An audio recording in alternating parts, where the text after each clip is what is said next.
Well, I'm at Art Consult. City Tales, a solo show by Banoj Mohanty is going on, and this is curated by Kainat Fatima. And I'm starting from here on my left. This is on paper. Well, I will talk to the artist also. Artist से बात करेंगे, उनसे मुलाकात होगी, उनसे सवाल पूछेंगे हम, लेकिन उससे पहले मैं आपको काम दिखाना चाहता हूँ. These are the works on paper. Material क्या है, उनकी टेक्निक क्या है, हम आर्टिस्ट से ही पूछेंगे.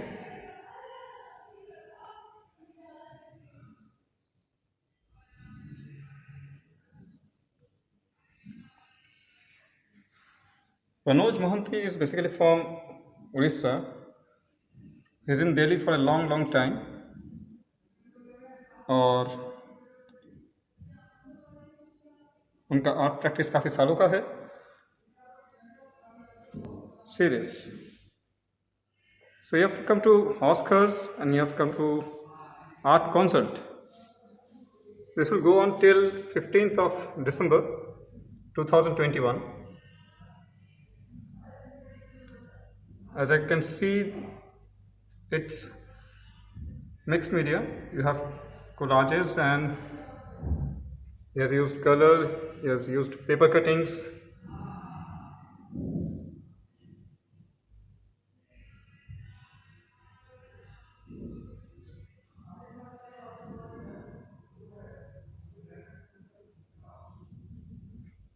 सारे काम उनके पेपर में हैं इस बार, कैनवासेस नहीं है. And yes, couple of sculptures है. स्कल्पचर्स भी देखेंगे उनका, बहुत इंटरेस्टिंग स्कल्पचर्स हैं.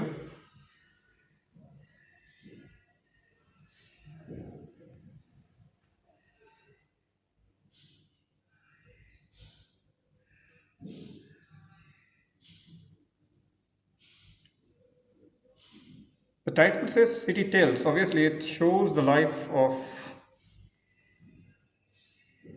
within a city. मेट्रो में जिस तरह के हम लोग रहते हैं या किसी सिटी में हम लोग जिस तरह से रह रहे हैं, उस ज़िंदगी को दिखाने की कोशिश कर रहे हैं और दिखाया है. उनसे भी पूछेंगे. Just wait.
जितना मैं दे सकता हूँ ये वाटर कलर्स हैं.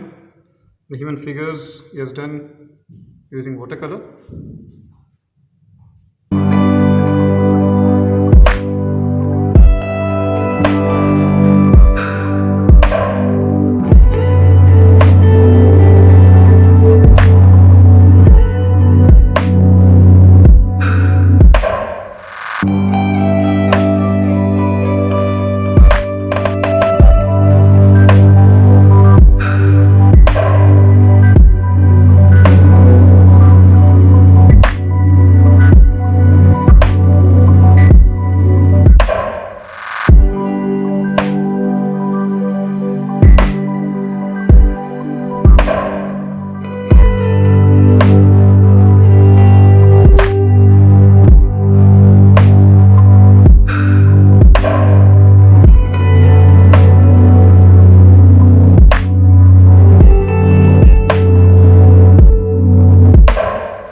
This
is one of his sculptures.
Please support Art Keeper, subscribe and share. Thank you.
So this is City Tales, and let's talk to Banoj Mohanty.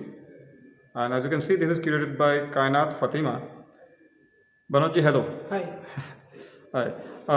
बनोज, आपसे कुछ सवाल हैं। आप ही का सोलो है और सिटी टेल्स। पहले तो आप इस शो के बारे में बताइए। सबसे ये मतलब कब सोचा था इस शो के बारे में, इस सीरीज़ के बारे में? शो तो नहीं, सीरीज़ के बारे में। और कितने सालों से कर रहे हैं, किस तरह के मीडियम है, प्लीज़। सबसे पहले तो मैं आर्ट काउंसिल गैलरी के जो डायरेक्टर है सिद्धार्थ जी को मैं धन्यवाद देना चाहता हूँ, जी। क्योंकि उन्होंने मेरा काम को अप्रिशिएट किया और मेरे काम को शो के लिए अलाउ किया। जी। वो बहुत बड़ा बात है मेरे लिए। और ये मेरा फर्स्ट सोलो शो है दिल्ली में। ओके। ये आपका फर्स्ट है दिल्ली में? मेरा फर्स्ट है। ओके। और काम के बारे में मैं बताना चाहता हूँ, जैसे मैं छोटा सा शहर से आया तो बड़ा शहर में काफ़ी मैंने चेंजेस देखा, पॉपुलेशन को लेके, एनवायरनमेंट को लेके, आदमी लोगों उनका बीच में क्या फीलिंग्स रहता है मन में, कैसे सब चलता रहता है, उसको मेरे को थोड़ा सा अफेक्ट होता है। क्योंकि हम लोग ह्यूमन बीइंग है, हम छोटे से शहर से आके फिर बड़े शहर में आके आर्टिस्ट बनने के लिए आते हैं, तो जर्नी में बहुत सारा चीज़ मिल जाता है हमें। राइट। जैसे कि मैंने जब आया देखा यहाँ इतना पॉपुलेशन इतने छोटे जगह में, तो वो एक मेरे लिए बहुत खुशी था कि मेरे को सब्जेक्ट मिल गया आर्ट करने के लिए। आदमी राइट। अच्छा, दूसरी बात है, मैं इंसान को इसीलिए प्रीफर किया कि दुनिया में इंसान नहीं होता तो दुनिया का क्या मतलब है। राइट। तो मेरे लिए वो प्रायोरिटी है कि मैं सब्जेक्ट जो ह्यूमन लिया है उसका इम्पोर्टेंस ये है कि मैंने सारे ह्यूमन को ही बनाया और ह्यूमन रिलेटेड चीज़ बनाई, जैसे कोई गाय है या कुत्ता है। राइट। और ह्यूमन क्या करता है वर्ल्ड में, वो एक्टिविटीज़ मैंने दिखाया है। ओके। तो दूसरी बात है, उसमें मैं सोचता हूँ कि इंसान घर में नहीं रह सकता है। तो कुछ ना कुछ, पर्टिकुलरली शहर में तो इंसान कभी घर में रहेगा नहीं, वो नौकरी करने निकलेगा जी, या किसी भी कारण से वो घर से निकलेगा जी। वो एक्टिविटीज़ मुझे बहुत अच्छा लगता है। उसमें बहुत सारा इशू हो जाता है, जैसे एक बड़ा आदमी, मतलब रिच आदमी, अगर उसका कोई ऑफिस है, वो घर से निकलता है, ऑफिस के लिए वो जाता है और ऑफिस के लिए वहाँ जाकर जॉब करता है, फिर देश के लिए भी वो कंट्रीब्यूट करता है अपना टैक्स। ठीक। एक रीज़न है। दूसरा रीज़न, वो लेबर को भी एम्प्लॉय मिल जाता है। ठीक है। तो बहुत सारा इशू है, उसके बारे में हम आपको बताना नहीं लगता है कि, लेकिन मैं ह्यूमन को इसीलिए लिया कि ह्यूमन वर्ल्ड में ही सबसे अच्छा एक सब्जेक्ट मैटर है आपके मेरे लिए तो बहुत अच्छा सब्जेक्ट है। और ह्यूमन दुनिया में नहीं है तो उसका मतलब ही कुछ नहीं है दुनिया का। बिल्कुल। तो इसलिए मैंने वो सब चीज़ को प्रेफर किया है। और रहा मेरा पेंटिंग का टेक्निक, मैं मोस्टली नहीं, मेरे सारे पेंटिंग में मैंने कोलाज को मतलब कोलाज बनाया है मैंने। ताकि जैसे कि एक चीज़ देखता हूँ तो मेरा वो सीने में लगा रहता है, उसे भी वो पेंटिंग भी एक बैकग्राउंड का साथ लगा रह रहा है। वो मेरा कोलाज का मतलब वही है। जैसे मेरा सीने में कोई इंसिडेंट होता है तो मेरा वो सीने में चिपक कर रहता है। वैसे ही मेरा पेंटिंग को, मैंने सब्जेक्ट को भी मैंने ह्यूमन को चिपकाया है मैंने बैकग्राउंड से। अच्छा, ओके। उसीलिए वो मेरा, आपने न्यूज़पेपर को कटिंग करके भी यहाँ पे काम किया है? जी, न्यूज़पेपर का कटिंग में। जी, वैसे कि ये काम जो है खासकर आपके इस दीवार पे, वो तो सारे न्यूज़पेपर्स को लेके ही हैं। जी। तो इसकी खास कोई वजह? हाँ जी, न्यूज़पेपर, जब मैं दिल्ली में आया तो मुझे न्यूज़पेपर से बहुत सारा इन्फॉर्मेशन मिलता था। क्योंकि मैं किसी को पूछूं सर तो सारे न्यूज़पेपर में ही तो इन्फॉर्मेशन मिल जाता है जी। तो एक दिन मैं न्यूज़पेपर पढ़ रहा था तो मुझे सारे इन्फॉर्मेशन जब मिल जाता था तो मुझे खुशी मिला, वाह। तो मैं अपने काम में भी डाल दिया उसको। लॉजिकली क्या है ना, न्यूज़पेपर क्या है ना, हर कोई पढ़ता है। लेकिन मेरे लिए उन दिनों इतना इम्पोर्टेंट था न्यूज़पेपर कि मेरे को इन्फॉर्मेशन मिलता था, मैं कुछ पढ़ना चाहता था इंग्लिश। शहर में आके आप उसी पे डिपेंडेंट थे पूरी तरह से इन्फॉर्मेशन के लिए। जी। तो मुझे वहाँ से सारे मिलता था, तो मेरे को इतना अच्छा लगता था कि चलो न्यूज़पेपर को भी मैं अपने काम में डालूं। तो मैंने एक फ्रेंड्स सीरीज बनाया न्यूज़पेपर। यहाँ पे क्या एक ही सीरीज है या मल्टीपल सीरीज मिला के? मल्टीपल सीरीज है, मल्टीपल। कौन से सीरीज है आप बता सकते हैं? जैसे कि मेरा फ्रेंड्स सीरीज है, ये वाला फ्रेंड्स सीरीज है जो न्यूज़पेपर में बना हुआ है। और वो है जो हमारा डेली लाइफ का, जो इंसान घर से निकल के जाता है पीछे की तरफ, राइट। और जो ये वाला है, जो स्कल्पचर है जी, वो है हमारे एनवायरनमेंट को लेके मैं बनाया हूँ। कुछ स्कल्पचर्स भी हैं आपके जो एनवायरनमेंट पे काम कर रहे हैं। जी। इसमें कितने साल लगे आपको ये पूरे सीरीज में काम करने के लिए, अलग अलग काम जो कर रहे हैं? मेरा जो ह्यूमन का लेके मैं बना रहा हूँ वो तो मैं बहुत दिन से प्रैक्टिस कर रहा हूँ, करीब हो गया 7-8 साल से ज़्यादा हो गया, मोर देन ज़्यादा है, मैं प्रैक्टिस कर रहा हूँ। क्योंकि अब हर कोई आदमी, सोचिए इंसान तो वर्ल्ड में रहेगा, वो किसी भी तरह मतलब उसका उसका मतलब एंड नहीं हो रहा एंड है। नहीं होगा। ठीक है। जब तक दुनिया है तो इंसान भी है। हाँ हाँ। तो मैं वही बोलना चाहता हूँ। तो मेरे फ्रेंड ने पूछा था आप ह्यूमन क्यों बनाते हो, तो मैंने उनको वही बोला था आप मुझे बताओ कि ह्यूमन क्या दुनिया से चला जाएगा? नहीं चला जाएगा। तो ह्यूमन तो रहेगा, और ह्यूमन है तो दुनिया ही तो को हम जान पाते हैं ना, अच्छा बुरा सोच पाते हैं, सब कुछ तो ह्यूमन को लेकर हो रहा है। राइट। तो इसलिए मैंने ह्यूमन को प्रीफर किया, क्योंकि ह्यूमन भगवान का सबसे बड़ा एक मतलब क्रिएशन है। एक हाँ एक बड़ा सा एक गिफ्ट है वर्ल्ड के लिए कि मैं ह्यूमन को छोड़ रहा हूँ। और वो सबसे ज्ञानी चीज़ भी है वो। रॉकेट साइंस बनाता है, क्या क्या बनाता है, आप लोगों को बोलूँगा तो बहुत सारा बात बोल सकता हूँ, लेकिन मैं आप ठीक। लोगों को खुद जानता है कि ह्यूमन है तो सब कुछ है। जी। हम लोग टेक्नोलॉजी बना लेते हैं, हम लोग रॉकेट बना लेते हैं, हम लोग दुनिया के बाहर भी चले जाते हैं स्पेस में। तो सोचिए सारे ह्यूमन ही कर रहा है, और Right. तो ह्यूमन इसलिए मुझको बहुत अच्छा लगता है, और ह्यूमन है तो सब कुछ है। तो बनोज यहाँ पे सारे पेपर्स वर्क्स हैं, कैनवासेस क्यों नहीं हैं? अपने कैनवास नहीं, मैंने canvas- पूछा था गैलरी के, तो Okay. वो बोला कि अभी बनोज कोरोना के खातिर बहुत सारा इशू होता Okay. है, कैनवास भी हम लोगों को फिर लेके फिर उसको कोई बड़ा प्राइस बोलेगा तो कोई देगा या नहीं देगा, वो भी उस तरह का कुछ हम लोग डिस्कस Okay. किए थे डायरेक्टर के साथ, Right. सिद्धार्थ जी के साथ। राइट। तो बोले कि अभी कैनवास मत करो, पेपर वर्क ठीक है, पेपर तो क्या है ना इकोनॉमिक है। राइट। अच्छा, आपका एजुकेशन जो है, आर्ट एजुकेशन, आपने फॉर्मल कोई एजुकेशन लिया है कहीं पे? तो कहाँ से अपने? सबसे पहले मैं जब छोटा था, मैं जब घर में तो ऐसे ड्राइंग करता था, तब मम्मी बोली आप आर्ट सीखो बेटा, हाँ। आप अच्छा करते हो। तो फिर मेरे घर के पास एक आर्ट स्कूल हुआ करता था। ओके। तो मिस्टर जसपाल सिंह वो मेरे गुरु हैं। ओके। मैंने उनसे काफ़ी प्रभावित हुआ है, जब ड्राइंग सीखने शुरू किया उनसे, जब मैं +2 में था, ओके। 12th में था। ओके। फिर धीरे धीरे मम्मी बोली कि तुम अच्छा से कर रहे हो तो फिर उसको आप सोच सकते हो उसके बारे में। फिर मैंने सोचा कि एक दिन मैं उसको करियर बना सकता हूँ, तो मैं बना लिया करियर। राइट। क्योंकि मैं देखा कि ऑप्शन है। तो कहाँ आर्ट आपने कहाँ सीखा, मतलब कॉलेज में? हाँ, मैंने फिर भुवनेश्वर में आकर फिर पढ़ाई किया, जब मैंने घर के पास में जो ड्राइंग सीख रहा था संडे स्कूल में। जी। उसके बाद फिर मैं आके भुवनेश्वर आर्ट कॉलेज में डिग्री का कोर्स किया। ओके। वहाँ डिग्री करने के बाद फिर मैंने दिल्ली में आके राय फाउंडेशन का कॉलेज में ज्वाइन किया। ओके। वहाँ पढ़ने के बाद थोड़ा सा ज्ञान हो गया कि आर्ट फील्ड में हम लोग प्रैक्टिकली क्या कर सकते हैं। ओके। तो हमें वहाँ ज्ञान मिल गया। तो ज्ञान मिलने के बाद मैं तब से मैं आर्ट प्रैक्टिस कंटिन्यू कर रहा हूँ। तब से आप दिल्ली में ही हैं? दिल्ली में, हाँ। कब से हैं दिल्ली में आप? 2003 से। 2003 से। ओके। एक चीज़ आपसे पूछूंगा मनोज, जब आप यहाँ पे आए, एक दिल्ली का एक अलग आप यहाँ पे देखते हैं, तो क्या दिल्ली ने आपके काम को किसी तरह से चेंज किया है? जो आप उड़ीसा में थे, जब कॉलेज में थे, that was a different kind of work you used to do, right? क्योंकि वहाँ पे एक अलग माहौल था, एक अलग चीज़, अलग जगह पे आप थे। जी। दिल्ली में आने के बाद क्या आपके काम में किसी तरह का चेंजेस आए? दिल्ली के प्रभाव पड़ा?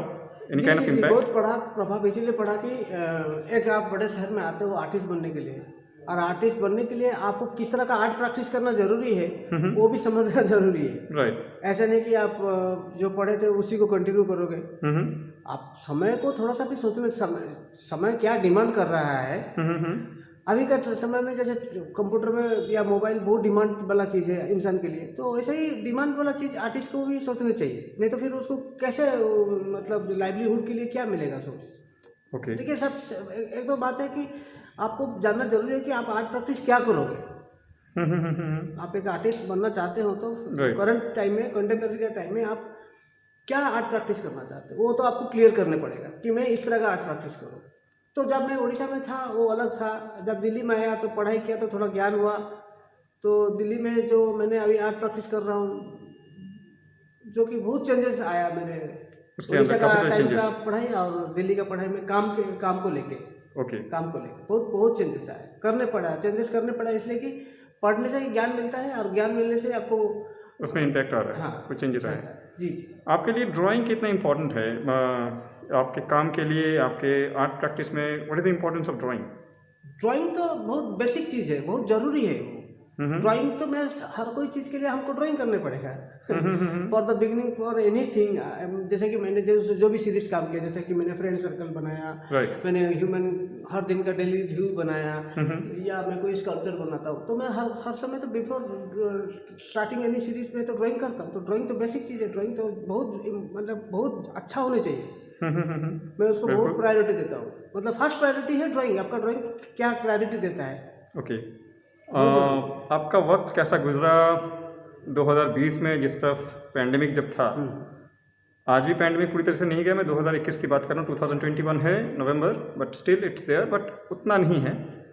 2020-2021 में हम लोग बहुत बुरी हालत में थे, जहाँ पे लॉकडाउन भी था, हम लोग आइसोलेशन में थे। तो उस वक्त आप किस तरह से आपने सर्वाइव किया? क्या था उसका क्या, किस तरह का आपका इम्पैक्ट हुआ? लॉकडाउन से जस्ट पहले मैंने सारे मटेरियल खरीद के ले आ चुका था। ओके। मुझे मालूम नहीं था कि इस तरह का कुछ इशू होगा लॉकडाउन। तो अच्छा हुआ तो मेरे पास सारे मटेरियल मैंने खरीद के ले आया था। जब लॉकडाउन शुरू हो गया तो मैं लगा कि हाँ 4-5 महीने के अंदर में सब ठीक हो जाएगा या जो भी है। जैसे कि न्यूज़ देखते हैं हम लोग जानते थे जी। लेकिन वो तो मालूम नहीं था कि कितना दिन जाएगा, जो भी था। लेकिन मैंने खूब अपना पेंटिंग बनाया। अच्छा, उस समय सबसे अच्छा ये हुआ, मैं उनका नाम लेना चाहता हूँ। वनीता मैम जो है वो खोल आर्ट के डायरेक्टर है। Sunita ma'am and Vanita ma'am, तो खोल आर्ट जो है उनका है। उन्होंने मुझे काफ़ी सपोर्ट किया। Any situation in my life they supported me any situation, right. even corona का टाइम में उन्होंने मेरे को 1 लाख पेंटिंग, मतलब 1 लाख रुपया दिया पेंटिंग बेच के। जो कि मैं मतलब उनका शुक्रगुजार हूँ और उनके लिए मैं आभार भी हूँ, इसलिए कि उन लोगों ने मेरा काम को बेचा कोरोना टाइम में और मुझे 1 लाख रुपया दिया है। आप सर्वाइव कर पाए उसको? हाँ, और मैं उसको लेकर सर्वाइव इजीली कर पाया। बिल्कुल बिल्कुल, बहुत अच्छा लगा। सुनीता, मुझे खोल आर्ट का जो डायरेक्टर है सुनीता जी और वनीता जी, उन्होंने मुझे काफ़ी सपोर्ट किया। चलिए, आर्ट कीपर के थ्रू आप उनको भी थैंक्स कर पा रहे हैं। बिल्कुल बिल्कुल, वो तो बहुत अच्छे हैं। वो मुझे हमेशा सपोर्ट किए हैं मेरे लाइफ में। ओके। आर्ट की प्रैक्टिस करने के लिए। मनोज, इसके बाद ये तो शो हो गया आपका सलो, इसके बाद आप क्या सोचते हैं? इसके बाद आपका क्या है, कुछ फ्यूचर प्लान्स क्या है? हाँ, मेरा फ्यूचर प्लानिंग ये है कि मैं उस पेंटिंग में भी दिखाया हूँ मैं कैसे फ्यूचर प्लान किया हूँ। अच्छा। उस पेंटिंग में भी मेरा है फ्यूचर प्लानिंग। एक पेंटिंग में मैंने वो फ्यूचर का प्लानिंग के बारे में मैंने इंडिकेट किया हुआ है। इन चारों पे? हाँ, इसमें होगा। मैं आपको दिखाता हूँ।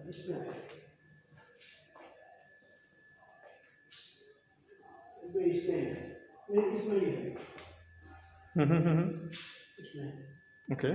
इसमें मतलब कुछ इस तरह के काम? हाँ, इसमें भी है। ये मेरा फ्यूचर प्लानिंग है। क्या है मैं बताऊंगा आपको। अगर आप जानना चाहते हैं तो मैं आपको बता दूंगा वो फ्यूचर का क्या प्लान है। मेरे को मैंने यहाँ पेंटिंग में जो डेली लाइफ का जो व्यू है वो बनाया है। उसके साथ में यहाँ उड़ीसा का एक स्कल्पचर को मैंने दिखाया था। राइट। वो मेरा जो सीरीज का प्लान क्या है ना, मैं डेली लाइफ के साथ उड़ीसा का इमेज को भी रखूँ। क्यों रखूँ ना, मैं उड़ीसा से बिलोंग करता हूँ। उड़ीसा में आर्ट भरपूर है। बिल्कुल, ये तो सब आर्टिस्ट को पता होगा, या सब आर्टिस्ट के बारे में पढ़ने वाले इंसान को मालूम है कि उड़ीसा आर्ट में क्या है। राइट। तो मैं जानना भी चाहता हूँ कि मेरा देश का जो आर्ट है वो कैसा है और कैसे शुरू हुआ है। अगर मैं जान भी पाता हूँ मेरे लिए बहुत बड़ा बात होगा। मैं उसको लेके काम करूँगा। अच्छा, नेक्स्ट आपका उसी उड़ीसा के काम को स्कल्पचर में, उड़ीसा का आर्ट में किस तरह का चीज़ है, वैल्यू है, वो मैं आप उसको लाएंगे इसको जी काम में। मनोज, आपसे बात करके बहुत अच्छा लगा और बहुत कुछ जान पाए। और आर्ट कीपर के व्यूज़ से आपने काफ़ी कुछ शेयर किया। थैंक यू सो मच, आपने टाइम निकाला। Thank you so much. Thank you so much जी, आपको धन्यवाद। आप इतने कष्ट करके आए यार, मुझे अच्छा लगा कि आप मेरे लिए प्लेजर है। बिल्कुल मुझे बहुत अच्छा लगा और अच्छा लगता है कि आर्टिस्टों से बात करें, उनके काम को जानें। Thank you so much Manoj. Thank you.